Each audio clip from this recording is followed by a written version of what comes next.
But how do you see the Philippines' role within ASEAN? For example, you look at recent initiatives by Singapore and Thailand to do free trade agreements. They seem to be taking a leadership role in terms of moving forward on trade issues. The Philippines has not moved so aggressively on trade issues, but are there other areas where the Philippines could play a leading role within ASEAN? Okay, on free trade, we are still negotiating our free trade arrangement with Japan and Korea within the ASEAN context. Of course, bilaterally, as you have mentioned correctly, Singapore and Thailand have gone ahead.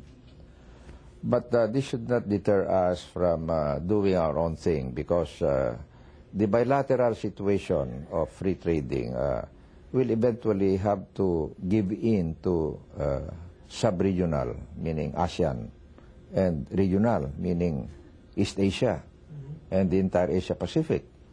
And so what we must do is to serve the market. And right now, what does China need? Food, agricultural products, electronic components, and all other components that go into high-value manufacturers. We're into that right now.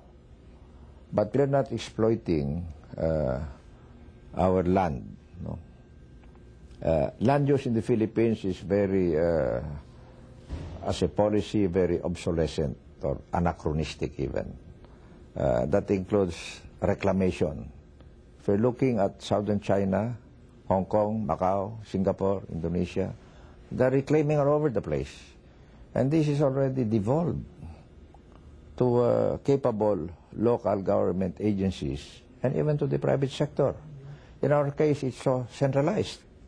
And so we're not exploiting that situation. Subic and Clark are there. I'm glad that finally the government is doing the corridor between them and bringing in more shipping companies on the part of Subic and airlines on the part of both, so that they can serve the region a little better with the Philippine flag carriers in the forefront. One thing that, for me, distinguishes the Philippines as a member of ASEAN is we're the oldest democracy. And we have had very strong links with the United States and the West. Do you see the Philippines maybe within the context of ASEAN as a promoter of Western-style democracy in the region? Is that possible? Is that a possible role the Philippines can play? If you're talking about American-style democracy, that's a little different from Western-style in general, no? Because Western-style is parliamentary in nature, with a lot of devolution and decentralization and even deregulation or privatization. And so, if you recall, I used the 5-letter Ds to define my concept of good governance. And these are devolution, get out from central government as much to the local governments, those functions that are regulatory or developmental, so that everybody is given the authority to do his or her own thing within the national framework. And then decentralization is the next one. Get out of Metro Manila. And so we created this special agency in government during my time called the PESA, Philippine Economic Zone Authority, so that special economic zones and investment areas could be identified and then established without each little zone or growth area having to go through Congress to get a franchise to operate as such. So instead of just having 10 when I came in, now we have more than 100 of these special economic zones where locators, investors, both foreign and local, can enjoy certain benefits, incentives, and grace periods and perks And this is the way we should go, because not only are other countries doing it, but we have this geographical advantage I spoke about, which we're not yet exploiting. Now, those are the 3 Ds. There are 2 more. This is democratization of opportunity. And this has to do with education to begin with, as well as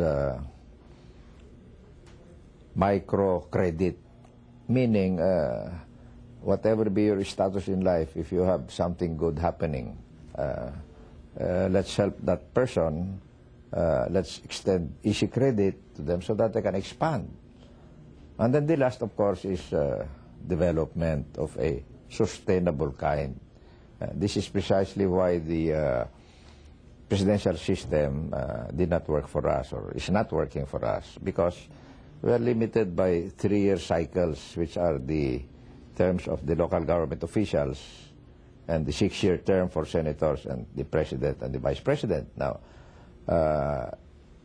the other system, which is the parliamentary, is more continuous and more predictable in terms of what's coming up next after the elections. So we must look at these better practices of others so that we can really get on in the global economy. Do you ever feel that when you left office, you left behind some unfinished business? That there were some things that maybe you would have wanted to complete had you been given more time, and do you have any regrets about that? No, because I felt that I really gave it my best during my 6 years. But we must understand that nation building is not a 1-year or 6-year affair. As the saying goes, Rome was not built in a day. But what all leaders should appreciate and implement is that there must be continuity. And beyond that, there must be predictability. Surprises and end runs, these things don't work anymore. And beyond all of that, leaders must respect accountability, because that is really the most important factor now in global relations. Countries may not have natural resources, not even human resources. Look at Singapore. But what you lack in your own country, you can always outsource or import. But there is one thing you cannot outsource, and that is good governance, which must be homegrown. And to investors, those with capital around the world, this is the main factor that they look for now, because you can always outsource all the other things, but not good governance.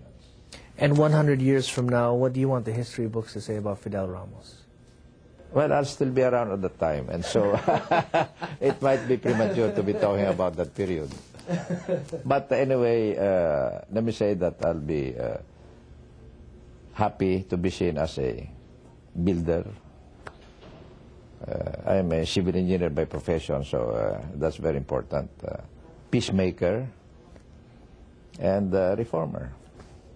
All right, Mr. President, I've enjoyed this conversation. I'm sure our viewers will enjoy this conversation as well. Thank you for talking to us and spending this time with us, sir. Thank you. I'm glad to be here. That was President Fidel Valdez Ramos on The Leaders. I'm Ricky Carandang. Thank you for watching.